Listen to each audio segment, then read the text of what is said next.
Ayan, luwa tayo ng ulam sa hapunan. Sibuyas, kamatis, betchin at asin. Pinakulo ko sa tubig. At nilagyan natin ng isang isda. Hagyang pritong isda. Tayo ay gagawa. Ilagay ko ang okra at sitaw. Kaya natin lumambot na bahagya. Saka natin nilagay yung ibang gulay. Kunti lang ang sabaw para malasang malasa yung ating gulay.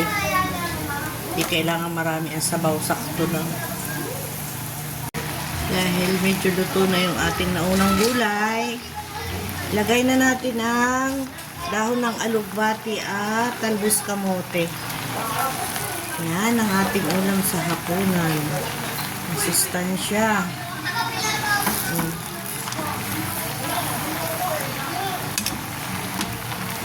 Sarap na. Tahan lang natin sa paghalo at para hindi madurog yung ating isda.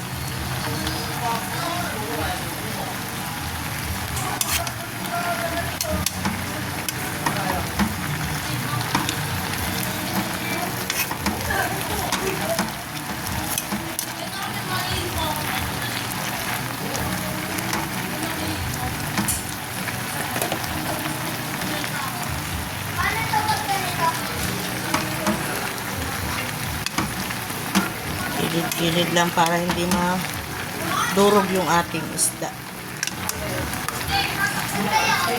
Sinaktuhan ko lang siya ng sabaw para tamang-tama yung lasa malasa natin yung isda.